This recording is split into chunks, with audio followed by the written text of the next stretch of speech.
Today is October 10th, 2019. I'm interviewing James Paul Cain at the Butler VA Medical Center in Butler, PA. Mr. Cain is 91 years of age, was born on July 26, 1928. My name is Chuck Jennings, the interviewer. I am being assisted by Kurt Eastman, the videographer. Mr. Cain, what branch of service were you in? I was in the Navy Seabees. And what was the highest rank you achieved? I was first class petty officer. And where did you serve? I served in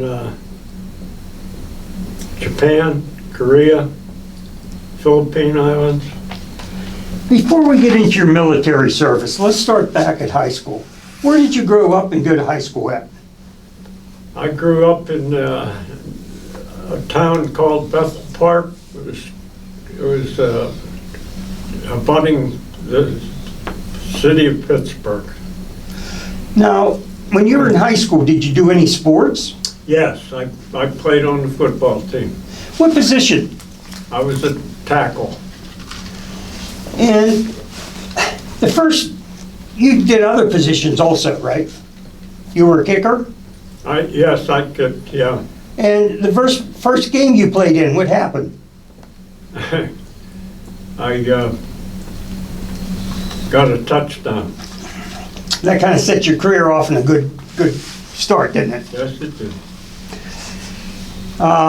So during that period of time in high school, did you have any other jobs after high school or in the summertime? Yes, I worked part-time in the construction trade, and on Sundays I worked in the produce yards, unloading fruit and vegetables from boxcars. I know that can be a strenuous job. Yes, it I unloaded bananas down there. So, did you do during the summertime in the construction? Did you do any? You did part-time building of what, houses or? In the summertime, it was full-time. Yeah. Did you build houses or what? Yeah, I worked on houses and commercial buildings that, if we had one to do. Yeah. So that kind of set your life's work for you, didn't it? Yes, it did. So after that, you went on to college because of your football? Yes, got a scholarship. Yeah, but before that, you got a really bad infection. Do you recall that? Appendicitis? Yeah. And during that period of time, it was so bad, they tried something new on you? What medicine did they try with you? It was, Penicillin? penicillin, and there were two of them. Penicillin and what else? Well, it was mainly Anyway, penicillin, which was a new drug at that time. Yeah. And unfortunately, you had to keep that incision open for a real long time. Yes. It So- had a drain. Have it drained. Yeah. So later on, when you got the scholarship to college, what position did you play there? I played tackle there also. And because of the impact of tackling and stuff, what happened with your drainage area? I had an opening on my side again from contact, and I had to quit playing. While you were at college, though, what did you do on weekends, or what did you do for activities? Study mostly. Well, there wasn't all studying in college. I was there. I know there wasn't. Did you ever go across the border in Kentucky. Kentucky? Yeah. Why'd you do that? We went over there. They had good music and good bars. They'd serve you over there Yeah. rather than Cincinnati. Yeah. And one night you were at the bar and you were listening to some music. Can you go into that story? I'm not One night you were listening to music and you invited the artist over to have a drink at your table. You know, I'm forgetting that. That was Nat King Cole. Yeah. And Okay, yeah. so go into that story. I don't remember a lot about it. Yeah. Well, my understanding was basically you had a drink with Nat King Cole, and he said, you know, the next set, I want you to listen to the song. Tell me what you think. And what song did he play? Do you recall? I don't recall. Chestnuts open Yeah, by the open fire. fire. Yeah, which later became a major hit for him. Yeah. So you lost your scholarship, and what were you going to do at that time after you lost your scholarship? I'd go to work. Go to work, and with the draft coming up with your number, what did you decide to do? I decided to enlist rather than be drafted. Now, when you enlisted, where did you enlist at? Pittsburgh? Pittsburgh. And do you recall anything about that period of time and taking the tests or anything like that? No. Standing naked butt to butt and getting your physical? Don't remember any of that? No. Okay. Anyway, you decided to join the Navy. And why did you decide to join the Navy? Well, they had the CB division, and I could keep doing carpentry work, and that's for building in the service rather than their normal military exercises. So, where did you go to basic training at? Basic training was at Great Lakes, Illinois. And roughly, that was in October 1950, was it? Yeah. And it was warm weather at that time at Great Lakes? It got cold while I was up there. How cold? I know it was freezing. I don't know below that. Yeah. It was a real bad winter, if I remember that. Yeah. You were in wooden barracks, Yes. and so there was no real insulation. Yeah. And so then you went to classes. Did you learn anything particular about up at Great Lakes? Military history or anything? Well, they taught you a history of the Navy and what you were there for, you know. Now, at some point, you completed your 3 months at Great Lakes. Where did you go to from there? Went out to California. Okay. Now, you didn't get any time off between boot camp and going to California. You went right. I don't think I did. No. You went right over to California. That was Port Hueneme, right? Port Hueneme. Now, during this period of time, I guess you'd been seeing a girlfriend and was keeping up contact with her and letters and stuff. Yes.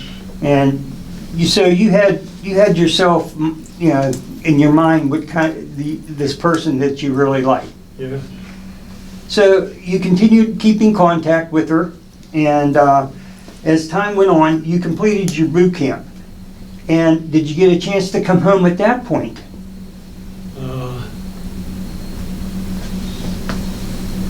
Or was it too far to come home?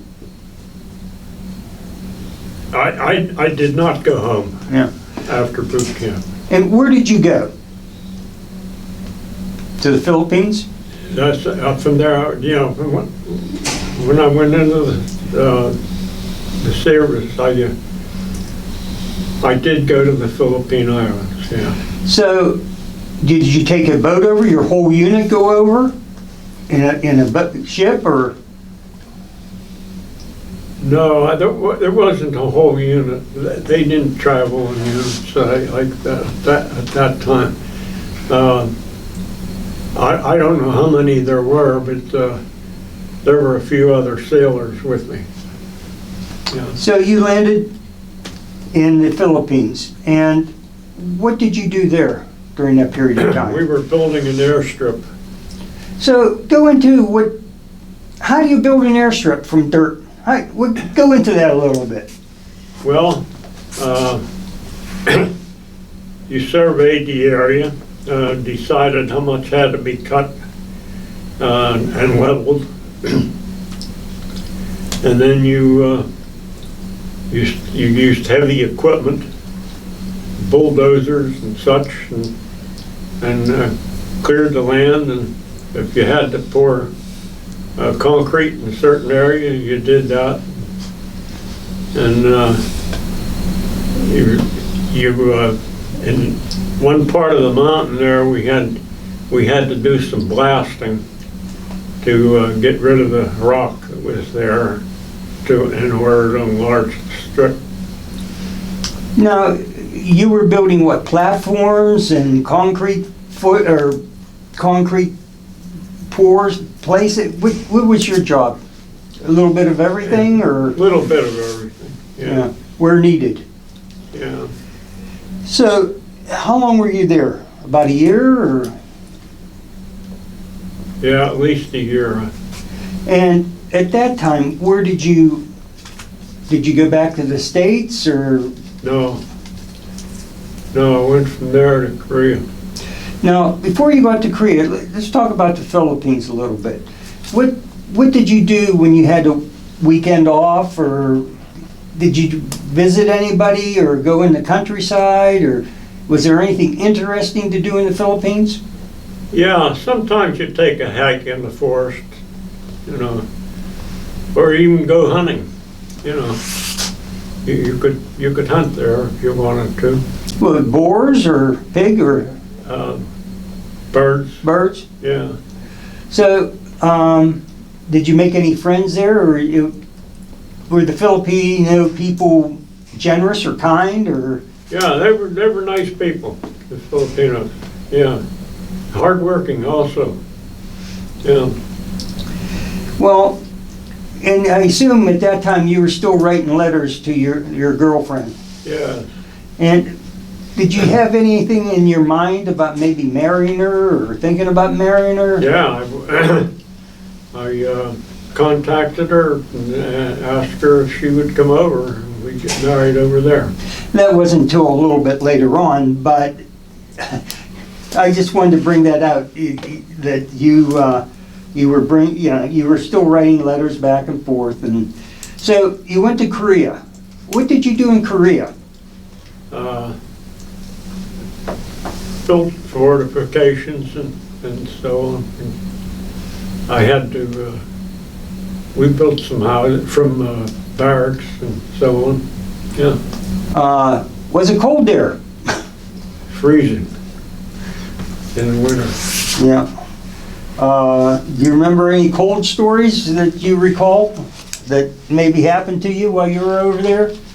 I can't recall anything like that. Like frozen canteens and frozen water that you couldn't? I'm sure it happened, but yeah. Also, during those periods of time, you did some basketball, football, and refereed some things. Go into that. Was that in the Philippines that you did that? I played ball, and wherever I went, if it was available, Philippines, Korea. Now, was it at that time some of the commanders started asking you to referee the tournaments, or was that a little bit later on? Later on. Okay.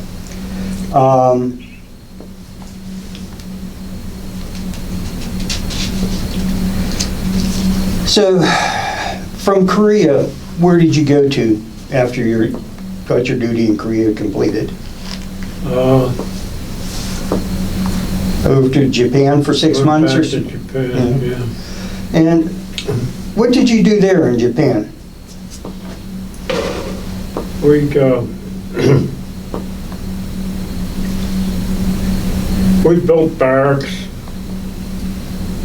carved some roads in there and so on. Yeah, You basically expanding the airstrip there and, yeah. yeah.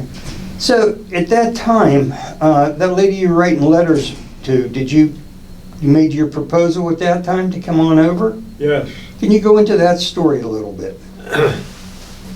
I had been going with this young lady by the name of Helen Steffen, and asked her, we had talked about marriage even before I went in the service. I called and asked her if she'd like to come over and get married over there, and she talked to her mother about it. Her mother said no, and Helen persisted, and the mother said, well, we'll go and talk to the parish priest. And Helen agreed to that, and they went, and her mother told the priest, wait till you hear what this crazy young girl's gonna do. And the priest, man, she told the priest, and he said, marvelous, wonderful. So she came over, and we got married. Now, there was another little bit of complication that that she was coming in another place than where you were, Yeah, and you went and talked to the priest at your base. yeah, yeah. Well, what happened is she was coming in up several hundred miles north of where I was stationed, and I told the priest, and he said, fine, I'll tell the priest up there, and you can get married up there when she comes in. So that's what happened. She came in, we got married up there, and strangely enough, the Navy personnel up there had a little party for us after the wedding. And they never knew us. They knew us, didn't know us, and we didn't know them. Yeah. Now, during that period of time when you were over there, did you make friends with the local people? Yes. And you picked up some Japanese along the way too. Yeah. So, at some point, did anybody invite them to they invited you to their house? Several times. And that was highly unusual, was it not? Yeah, that is unusual because, there weren't many guys got invitations to houses. I'd like to tell you a story about please. going to what happened. I had an interpreter on the construction job I was on, and the contractor was doing this job on our base, the Japanese contractor. And one day, this interpreter came to me and said, the boss of the contractor, or the boss contractor, would like you to visit his house on the anniversary of the dropping of the bomb. And I said to the interpreter, well, wouldn't that be kind of dangerous to be up there on that night, dropping the bomb?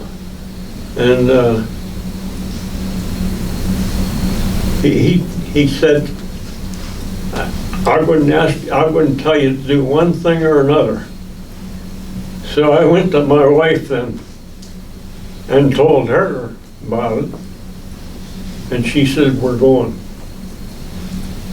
So we got out to the contractor's house that night, rode the train up and visited him. And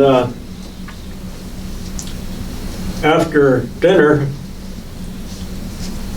he said, now we're going to go down to the shrine. And there was a shrine there. It was dedicated for the people that were killed in the disaster. And I said, Helen, he can't guarantee that someone in the crowd of thousands that are here might do something, and you can refuse. She says, we're going.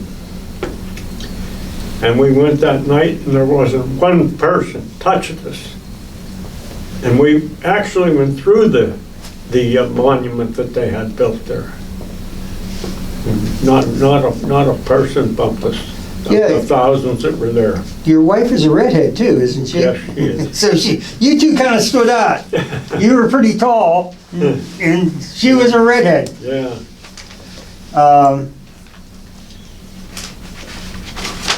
During that period of time, did you have a son over there? Pardon? Did you have a son over there? Yeah. Our firstborn was born in Japan. What was his name? Kevin. Kevin. So, I just will ask you, did you live on base or did you live outside of base? I lived right outside the base. Just close to it, you know, right next to it. Yeah. Tell me about that story, how that came about. Well, there wasn't housing for us. There was housing for the service people, of course, but it was all filled up and we couldn't get it.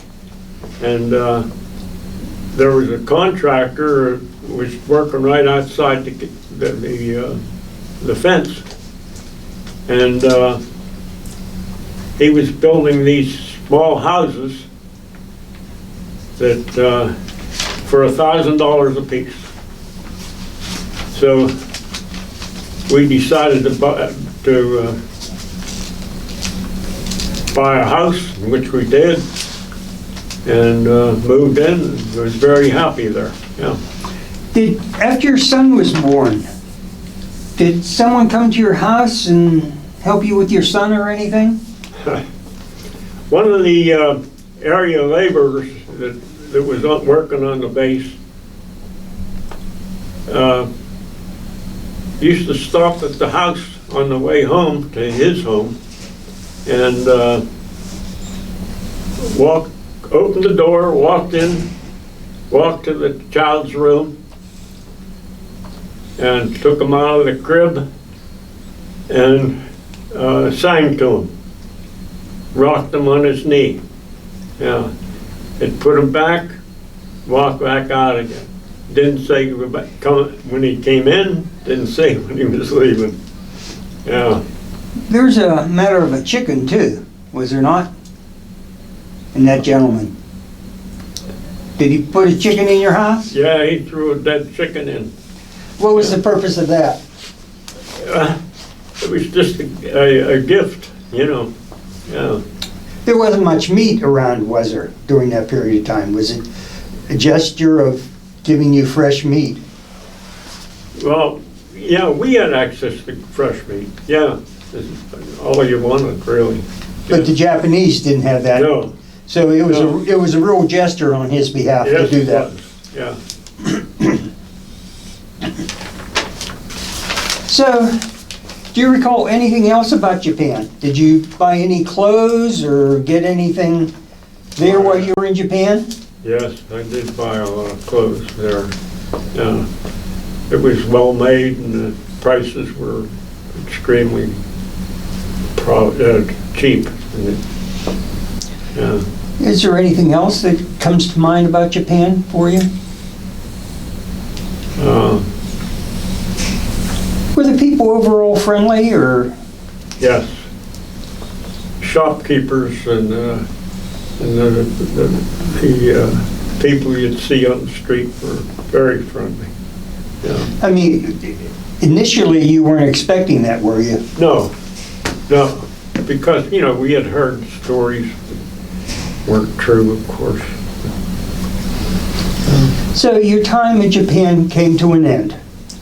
And where did you return to once you left Japan?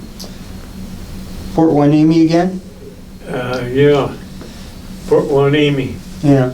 So how long a period of time was that before you got out? I was there about 4 months or so. Yeah. So once you got out, what did you do? That was in 1955. So what did you do? Well, right then and there, I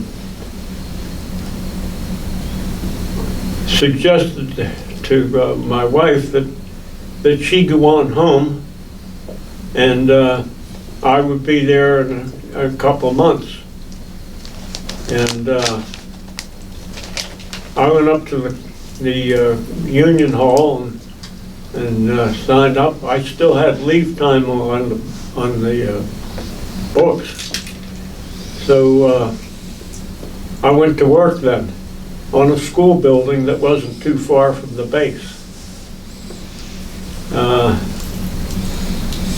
Bought a used car from a guy that was on the base there, and I used that to get back and forth to work.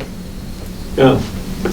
So you were working and waiting for your 6 months to end up. So now that you had a union card, once you ended your service, did you come back? Quite often you came back to Pennsylvania again. What did you do at that time after you got back? Did you get any time off, or you start working right away? I pretty much started right away. And again, it was carpentry? Yeah. So you were building houses or construction or a little bit of everything? Everything, yeah. Now, at that point I was in the union, so you could get sent anywhere.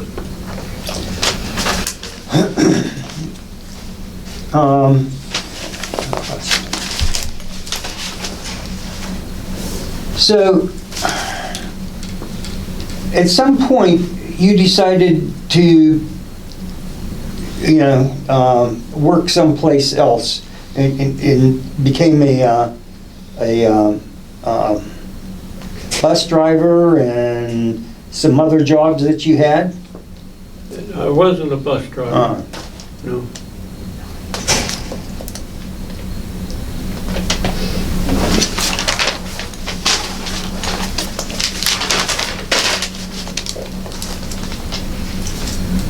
You decided to work with the city in Mount Lebanon. Did you go into that? Yeah. Well, I got a job as a building inspector, and stayed there for a period of time, inspecting houses that were being built, and then I got a promotion after that, chief inspector, and then eventually I became the manager of that town. Also, as being the manager of that town, how many years did you do that, if you recall? Or what age did you retire?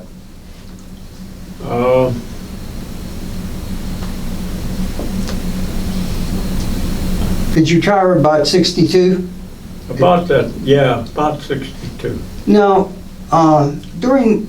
Also, you did some other work after that. What were some of the other jobs that you did since you retired? Were you on some other township?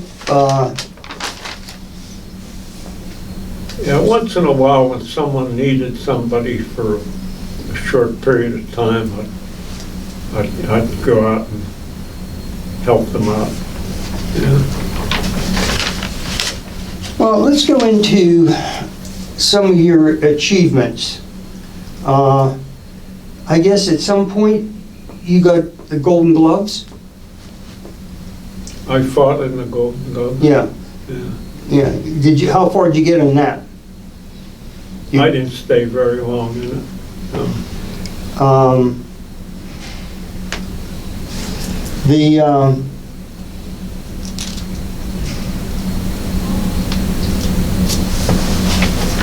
From that point, how many children did you have?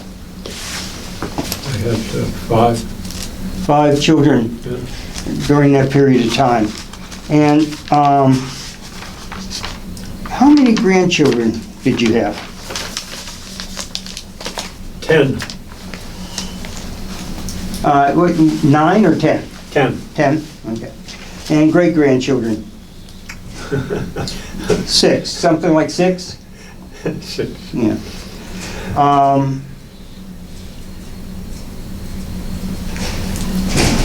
So, have you done anything since all these things you've done in your life? If something stood out in your mind, what would it be?